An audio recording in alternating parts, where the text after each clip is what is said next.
Hi hello అందరికీ welcome back to my channel. ఈరోజు చేయబోయే రెసిపీ టమాటో పప్పుచారు అండి. ఎంతో టేస్టీగా ఉండే పప్పుచారు ఎలా చేయాలో చూసేద్దాం. ఒక బౌల్ తీసుకొని ఒక గ్లాస్ కందిపప్పు, ఒక గ్లాస్ పెసరపప్పు వేసుకోవాలండి. బాగా క్లీన్ చేసి 3 to 4 టైమ్స్ క్లీన్ చేసుకొని పెట్టుకోవాలి. పప్పుచారు చాలా బాగుంటుంది, అందరికీ నచ్చే రెసిపీ అండి ఇది. పప్పుచారులో చాలా వెరైటీస్ చేసుకోవచ్చు. అందులో ఒక వెరైటీ టమోటా పప్పుచారు అండి. ఇప్పుడు అంతా బాగా క్లీన్ చేసి పెట్టుకున్న పెసరపప్పు కందిపప్పునంతా ఒక కుక్కర్లో వేసుకోవాలి. కుక్కర్లో వేసుకొని కొంచెం వాటర్ పోసుకోవాలండి, దాని క్వాంటిటీని బట్టి.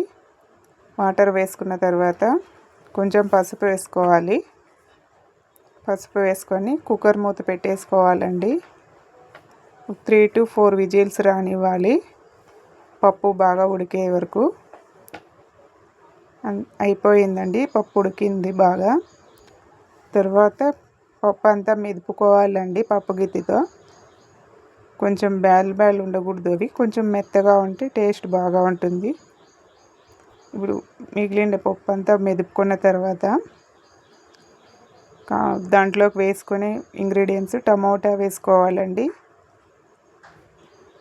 తర్వాత వెల్లుల్లి కొంచెం వేసుకోవాలి, కొంచెం ఆనియన్ వేసుకోవాలి, పచ్చిమిర్చి కొన్ని వేసుకోవాలి. పచ్చిమిర్చి బదులు చిల్లీ పౌడర్ కూడా వేసుకోవచ్చు. తర్వాత చింతపండు నానబెట్టుకున్న చింతపండు అండి, మెత్తగా పిసుక్కొని పోసేసుకోవాలి. అలాగే పచ్చి కరివేపాకు కాడలతో సహా అట్లే వేసుకోవాలండి, చాలా బాగా టేస్ట్ ఉంటుంది. కరివేపాకు కాడలతో సహా వేసుకుంటే చాలా మంచి టేస్ట్ వస్తుంది. ఇప్పుడు రుచికి తగ్గట్టుగా సాల్ట్ వేసుకోవాలి. మనకి పప్పుచారుకి ఎంత కాబడుతుందో అంత సాల్ట్ వేసుకోవాలండి. అలాగే కొంచెం రసం పౌడర్ కూడా వేసుకోవచ్చు, చాలా బాగుంటుంది టేస్ట్. తర్వాత బాగా కలుపుకొని కొద్దిగా కొత్తిమీర ఉంటే కూడా వేసుకోవాలండి, నాకైతే అవైలబుల్గా లేదు కొత్తిమీర. అలాగే కొంచెం బెల్లం అండి, కొద్దిగా టేస్ట్ వచ్చేకి కొద్దిగా వేసుకొని బాగా కలుపుకొని కొద్దిసేపు స్టవ్ మీద పెట్టి ఉడికించుకోవాలండి. తర్వాత పప్పుచారు బాగా ఉడికిన తర్వాత తిరుగుబాతు వేసుకోవాలండి.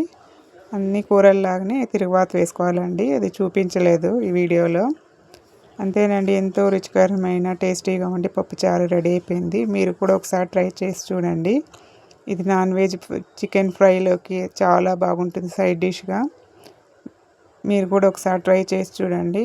అంతేనండి, ఈ చిన్ని వీడియో మీకు నచ్చినట్లయితే లైక్ చేయండి, షేర్ చేయండి, సబ్స్క్రైబ్ చేసుకోండి. బాయ్ అందరికీ.